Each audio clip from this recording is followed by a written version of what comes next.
it's desperation.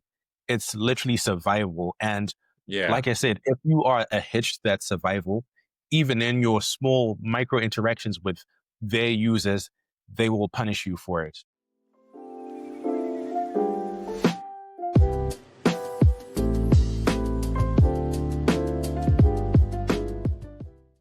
Welcome to another episode of Clicks and Commerce. I am your host, Yananai, and this is my co-host, Franthoni. Franthoni, what's goody? I'm good, Yana. And you, how was your week? My week was great. A busy one as usual. A lot of things happening in the world of AI, Google search, Meta, and we've got Black Friday coming up. How is yours? Just as crazy, man. Just like you said, a lot of client challenges, a lot of difficulties. And speaking of difficulties, that's actually what we're going to be talking about today, Yana. Can you let the viewers know what exciting topics we're going to dive in today? Today, we're talking about why it feels like business is getting harder in the digital marketing space, in the paid media space, why Yeah. businesses are failing and how the playbook has changed. I know every year, every quarter, people talk about the playbook changing, but it really has in a way that feels severe. Earlier Yeah. this year, I remember we talked about it kind of feeling like this year has been doom and gloom, but Yeah. exactly. Yeah, yeah. But a couple of episodes, I think around January, February, where it felt like it's been very doom and gloom. But now that the year has gone by, it seems not just to be a political or an economic thing. I think it also comes into the fact that business itself is changing and marketing as a whole is changing. And businesses are still trying to operate in the ways that they used to when the economy and all these other factors were right. So that's basically what we're getting into, how things have changed and how to adapt and how to really make that transition where 2026, well, the rest of 2025, but 2026 as well, will be Yeah. better. And we kind of just jump out of that doom and gloom that we've been in. Yeah, I agree. And I know I said exciting topic. What's exciting is also the possibilities and how to counter some of these challenges. But yeah, like you mentioned, and I've seen it on quite a few client accounts where the clients and the businesses that are don't have those foundations, like we'll dive into it, right? Like what you need today versus what worked yesterday. Businesses that don't Mhm. have those, well, they just seen consistent year-over-year decline. And you often hear the comment, well, it was so easy back then. I just had to do this. I didn't even have to look at it as much. That's changed. That's it's a sad reality for certain businesses because these business owners rely on these businesses to, feed their families, pay their bills. And when you see a business declining in real time, it can be a bit hard as well, speaking directly to the business owners. Very true. Three things are true about life in general. One, or three things are constant in life: death, taxes, and cost per acquisition going up. So we're not even going to Yeah. talk about acquisition. We know that as time goes by, ad costs are definitely going to go up because it gets more competitive. But Yeah. the reason I'm saying this is I want to talk about how paid marketing and paid search itself has changed, how that in particular in terms of the playbook has changed for that, where we've moved on from the system where you used to be able to just throw money at your problem. So if you threw money at Google, you threw money at Meta, Yeah. you get results no matter how bad things were, let's say on your offer or how bad the user experience on your website was. Those times are gone. I'll talk about a bit about why those times have gone, because every platform really wants money. But despite you throwing money at them, why they're now a bit more reserved about giving you results, despite how willing you are to give it to them. But do you feel that is that's your experience? Yeah, yeah, and you touched on it that trying to throw money at your problems. I often say media buy your way to the top, where if you look at 2018, 2017, those were like the gold rush days of Facebook ads, where it felt like you just needed to launch a campaign regardless of your landing page, and it would work. And that time passed. Then we entered to the early AI stage, and we even have an episode on this looking at Google's transition towards AI and automation going back 2018, 2019. The further we advance in time, the more it changes. And the reality is that today digital marketing has changed. Even the way we work as operators has completely changed. I don't think enough people realize it. And that's very true. Now, going back to why I feel like throwing money at your problems doesn't work anymore is because it's become so competitive with the number of channels that are currently competing for users and also competing for attention. You've got Meta, you've got Google Ads, you've got TikTok, but now you've also got the new players, which is AI. And AI also have their own sub channels. So they've got Perplexity, you've got ChatGPT that everybody knows. You've got Cloud, and all of these platforms need to make a profit, and especially these newer platforms, they're willing to spend more and lose more money in terms of getting that attention. So these platforms like Google Ads are not safe anymore. For the first time in Yeah, years, you're starting to see the number of people using Google reducing, or people preferring to use other platforms over Google. And this affects businesses in that when you've got something broken in your system, in your pipeline. So let's talk about user experience for yeah, example, where the user experience it's a is big one. terrible on your website. Google will penalize you for that because in their minds, this is what's happening. A person comes onto Google, looks for something, and they click the link that takes them to your website. They have a bad experience and then they leave. So they bounce real quick. And then they're like, in fact, instead of doing this, let me just go into ChatGPT and look for for the site that does this the best and go Yeah, directly to them. And they've now lost that person that was using them. So you're getting penalized even more for having a bad user experience than you would have. So money in the short term isn't as important to them as retaining that position of being the big dog. And that goes for any other platform yeah, too, which is why it feels like I feel like I'm doing everything right. This is me from the business owner's perspective. But I feel like I'm doing everything right and I'm willing to spend. I'm spending thousands. I'm spending so much money, but I'm not getting the results. You need to make sure that everything is in sync and working together. All pistons need to be firing at 100% because at this point, it's self preservation for these businesses to make sure that the users have the best experience. So if you are that hitch for them, then they're definitely going to punish you no matter how much you're willing to spend because they've got billions already. So your thousand, your hundred yeah. thousand that you're willing to spend for them will not is not a drop in the ocean. Yeah, and spot on, yeah. And it's a adapt or die, I would say, phase in digital marketing. And like you said, right now, for the first time in history, Google's monopoly effect is being challenged by, all of these new competitors, OpenAI, Perplexity, right? So now Google has to raise the bar for their customers, which, are the advertisers, right? The ones spending on Google, so that the whole experience can be better, so that they can, because they're still going to lose market share. We made an entire episode talking about Google challenges and AI and the Russia. Definitely check that out. But like you said, Yana, even Meta, right, with the rise of TikTok, TikTok made a big change in the industry in regards to Instagram and retaining users. Short form content really blew up as well. So we see all these shifts from these giants in the space, and it's normal that you have that waterfall effect where it comes down on the small business owners, because those are the ones that will be impacted right away. That is very true.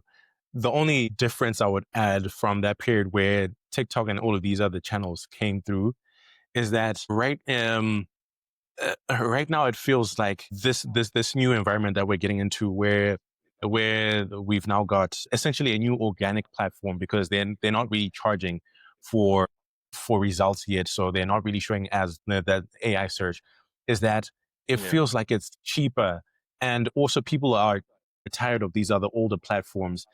And with these older platforms, you could adapt. So, for example, you talked about short form content.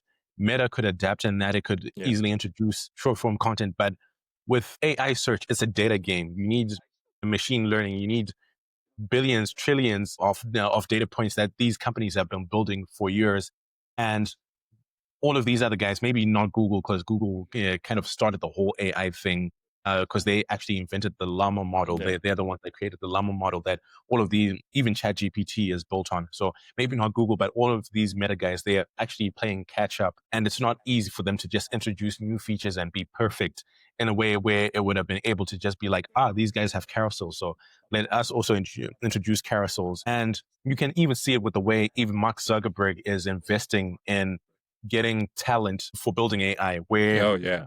yeah, he's literally spending billions on payroll. Where I think there's one guy who's being paid who got offered 250 million a year. So over 4 years, he's going to be a billionaire just for leaving ChatGPT or Anthropic and joining the Meta Super Intelligence, I think it's called, team. And you hear a lot of people being paid 100 million to join.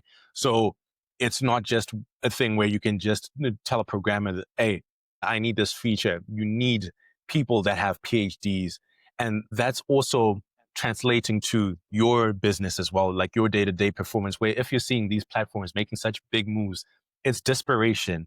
It's literally survival. And Yeah. like I said, if you are a hitch to that survival, even in your small micro interactions with their users, they will punish you for it. Yeah, and it's crazy because it's now you have engineers that are worth just as much as professional soccer players. I mean, soccer for guys in the U.S. and football for the rest of us. So we're seeing a big It's shift, and football everywhere. bringing it back.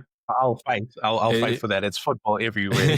that's the we'll stand on that forever. It's it's football. Regarding the big shift we're seeing, and bringing it back to the small business owners, because again, we're interacting with a lot of small business owners, and when I say small, we're talking, 7, 8, 9 figures, and even in the 6 figures, because you obviously have companies making hundreds of millions per year. People, what we're seeing now is that you can't rely only on ads, right? Because again, previously you could have done that. Now, even on the ad side, we made a whole episode on this as well, where the platform has changed. Today, it's not just about, strategy and campaign structure. It's about creative user experience, right? Mhm. That's one thing that you touched on. User experience. Google is changing how they reward their users. You talked about how Google punishes people, but now these platforms, Google and Meta specifically, heavy on the Meta side as well. Meta is rewarding advertisers that have good content by giving them more impressions, by putting their ads in better auctions. And if you're not playing that game, you're gonna struggle. And that's what we see when we look at some accounts, is all the accounts that are not investing in content, not investing in improving their user experience, not investing in a strong SEO presence, right? Organic content, making sure that the robot understands what you're talking about. Even when you're paying, you're still paying at a loss because you're not getting inside the same auctions, and you're advertising at a, yeah, again, at a loss. And I'm curious to hear if you've seen that on your end, your thoughts on that, because that to me is pretty big and it's pretty serious what we're experiencing. Yeah, I've definitely seen that. And the honest truth is, I think in the beginning, all of this was digital marketing. And then we, myself included, we all ran away from it so that we could become specialized. So having people specializing in Google Ads, having people specializing in Meta, having agencies specializing in Meta, having agencies specializing in TikTok and TikTok Shop, TikTok ads and freelancers and all of that. And the honest truth is it's coming back to being digital marketing, where you need to have all your bases covered end to end. So even right now, it's Meta for top of funnel. It's Google Ads for middle and bottom of funnel, a bit of top of funnel with, and you have got this additional layer with AI search. So you've got ChatGPT and all of that, which is probably gonna, where we're still trying to figure out its role, but top of funnel, it's there in terms of research. People start their research in there. And it's one platform where they could actually start the whole research process up until buying in that one Yeah, platform.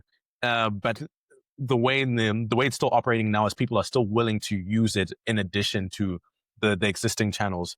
So hopefully it yeah, remains that way. But as a business, you need to start thinking from a digital marketing perspective. So paid ads, like we said, are not enough. So what is enough? You need to make sure that you're also appearing in AI search. Your SEO is on point. You need to make sure that your conversion rate Yeah. optimization is on point. So when you do get that traffic, you're converting every single person, and your remarketing, so your email campaigns are on point, and you're getting more of the people that you got. And also the people that you lost, you are capturing them with different offers, or you're bringing them back to a different page. So it needs to now be digital marketing more than these siloed channels where we had gotten used to being good at Yeah. one thing and it was okay. And I also don't mean that from the practitioner sense that you need to know everything. We talked about this, that you need to be really good at the platform that Yeah. you're on, but at the same Check time, those episodes out. ex- definitely do. You need to be good on the platform that you're on, but also be knowledgeable, have a certain level of general knowledge on every other channel and how it fits into what you're doing, so that all of it, so what you're doing benefits that, and what people are doing on those other channels benefit what you're doing. But from the business owner perspective or from the CMO perspective, you need to be looking at all of these people and looking at them as a system, like a digital marketing system. So we've been running away from that word. It lost its sex appeal, but Yeah. basically digital marketing. We're going back to digital marketing, and I agree. Even from the operator standpoint, and we made an entire episode talking about this. It changes, right? So Google is these, and we're not only going to isolate Google. Google, Meta, all these big platforms are receiving pressure from each other because they want to one up on each other and get more market share, essentially, right? Grow their market share. That's changing from the operator standpoint. The service that your agency or your freelance operator is providing you with time will automatically change. It's already the case. You're not only looking at Google Ads now, right?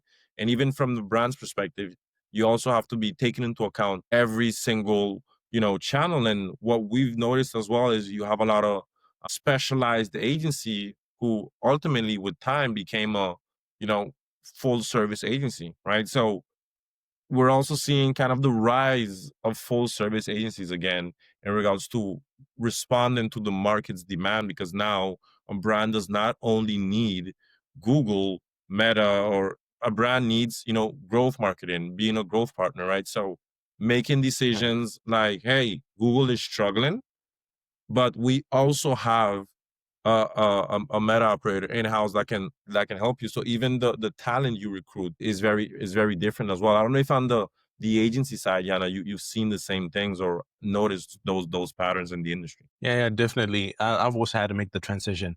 The thing is, for me, this is not me responding to what's happening.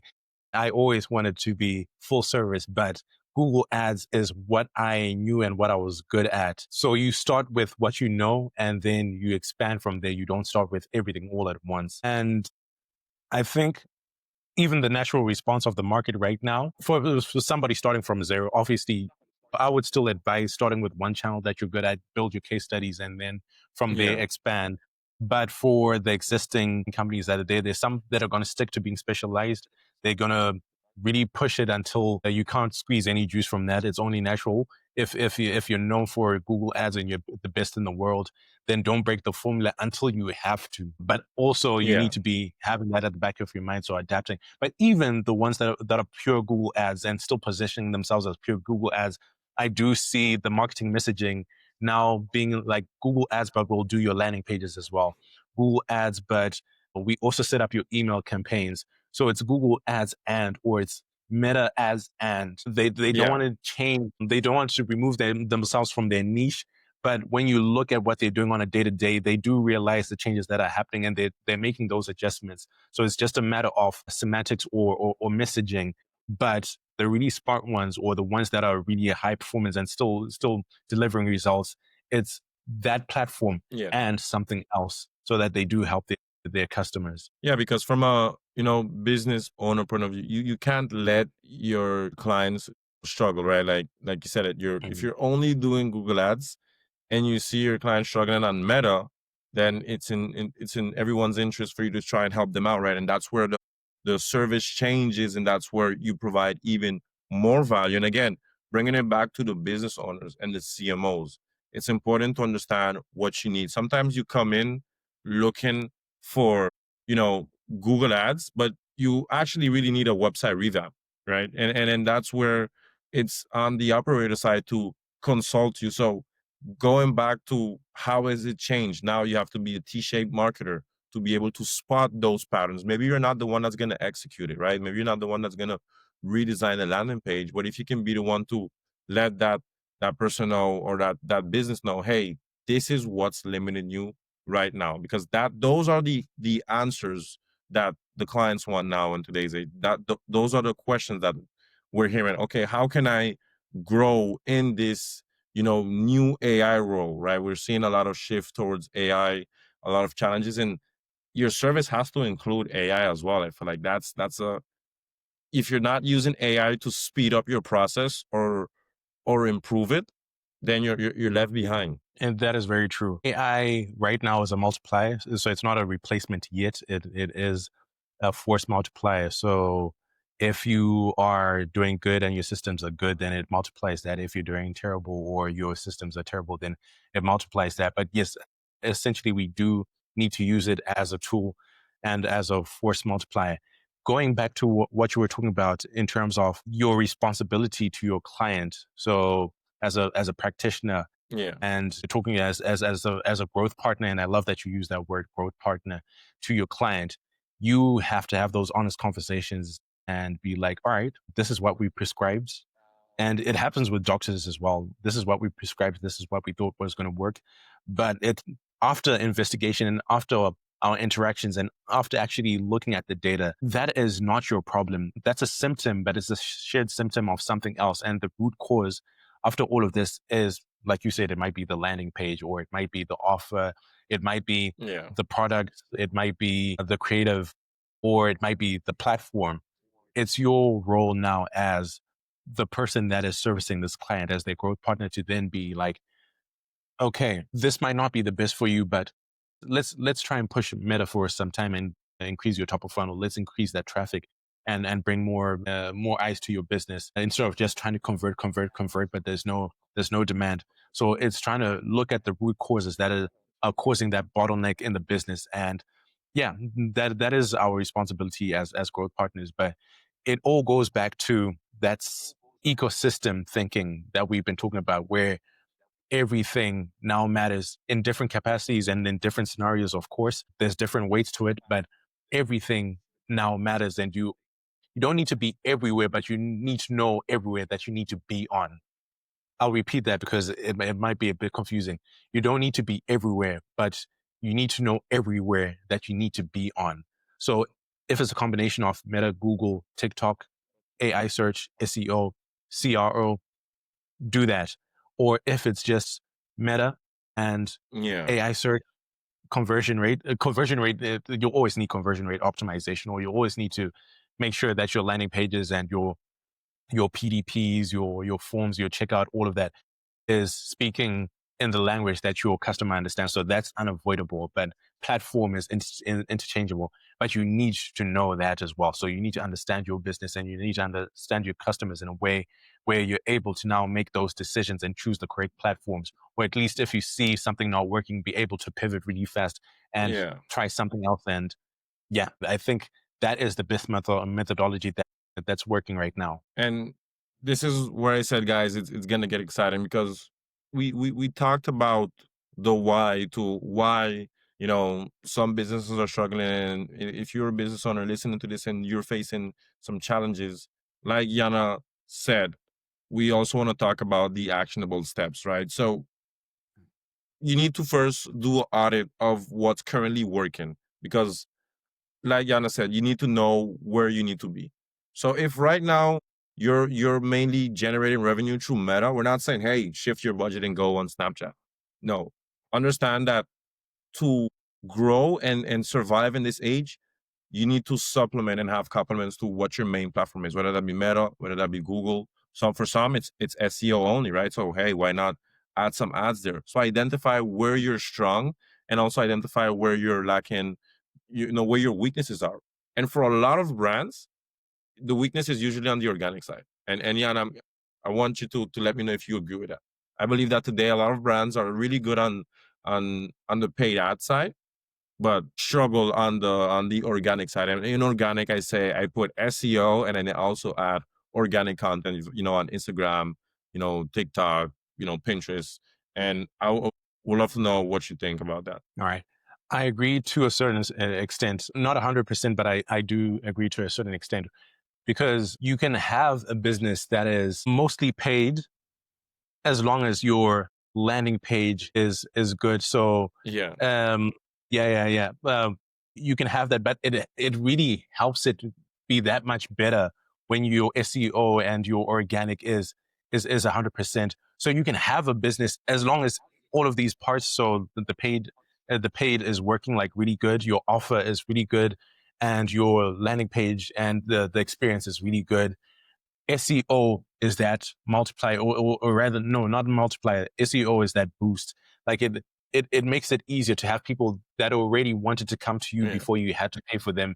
People that will advocate for you. People that are even in terms of the signals that you're sending that the algorithm is getting in for what you're going to be charged. If people are coming by themselves directly to your site, that's even going to help your paid ads and all of that. So yes, I do agree to that extent where you do need your SEO to be proper, but you can there's certain businesses that do survive without it. So it's a bit of a give and take. But what I will say is, I feel like there are four things that are really important in terms of if you get these four right, then your business all right. will be here in Yeah, 5 years and 10 years. The first thing is the offer. You need to have something that people want. we You had Felix cannot who was on the show. Definitely check out that episode as well. Gonna shameless plug, shameless plug. Excuse me, had to do it, Yana. definitely, yeah. Check out the episode with Felix Mayo. He is a brilliant media buyer who became a CMO and has made more than 100 million for businesses. So definitely check that out. In the past episodes, I think that's episode 15. So your offer, you need that. Then second is your acquisition. So that's what we've been talking about for the bulk of this episode, where you need to know the Yeah, channels that you the proper channels for your business. So that's now your acquisition. Then you need the landing page and the whole user experience. So that is now where you are funneling your traffic to, you're receiving them, and they're now interacting with your business. So they were discovering your business. Now they're interacting with your business, and that needs to be good. Then after yeah, that, the final thing is the post purchase experience, or even when they don't buy, but the experience after they leave. And that's where the email marketing or whatever other channel. So there's Google remarketing, all of that. The remarketing comes in, or yeah, when they've or whatever they've bought from you, you're sending them emails, you're thanking them, you're giving them discounts for being loyal customers, and you're now turning them into advocates. So just to repeat again, that is your offer, that is your channel or acquisition, that is your landing page and experience, yeah. and then the post-purchase experience. Get those four things right. You are solid in any decade, in any era, because those will not change. Those are the four pillars of online business, of business in general. We can translate it to every business is pretty much online right now, but those are the four pillars of making sure that you're still here despite the AI changes and the playbooks changing. Those are the fundamentals, or the pillars that are forever. Again, guys, offer, acquisition, landing page, and post purchase experience. Because you gotta once the first sale is not done, once the first sale is done, you still have to keep selling. I really agree with you on those points, Jan. I also want to add to use every platform for what it's for, right? We talk a lot about Meta, we talk a lot about Google. Want to show some love over to Pinterest as well on the organic side. So play around with these other platforms. There's hidden opportunities every single where. And in today's age, if you want to continue to survive, like Yana said, work on your offer. You have to consistently be testing offers. You have a lot of big brands who the CEOs are active on X who are publicly sharing some of these strategies and what they're doing to achieve some of these numbers. Definitely, go in there, educate yourself, see and test what works for you as well, right? If you're a practitioner. If you're really good at Meta, start learning about Google. You don't have to learn how to execute, but understand what you know role that channel plays in the overall ecosystem. And then ultimately, I'll add that you need to have a proven process for when a customer enters your funnel. And the example I like to give is the restaurant, right? So people come to restaurants organically, word of mouth, so they just walk in. Paid ads is like if you have to pay someone to stand in front of your restaurant with a big billboard, and you're Mm. basically gonna pay them for every time someone comes in. Those are two ways of growing. Utilize them, right? And work on that process. Okay, point A to point B, what's gonna happen? Where are you gonna meet them? Where are you gonna follow them? It's a lot of theory, but it's really what it takes. Because again, Yana and I at the front line, we're seeing these challenges in some accounts, and this is also what we're telling our clients. And this is the mindset that you want to have when you're operating as a growth partner. And if you're operating internally, this is still the same mindset that you need to be having, is expanding your reach for your customers to your customers. Yeah. Definitely. Shameless plug. You talked about people educating themselves, but if you don't want to educate yourselves and you just want to go to people that already know, we are here. We've got links in the description. Hit us up and we'll do it for you. It has been lovely as always. Like and subscribe, all of that great YouTube stuff, and see y'all on the next one.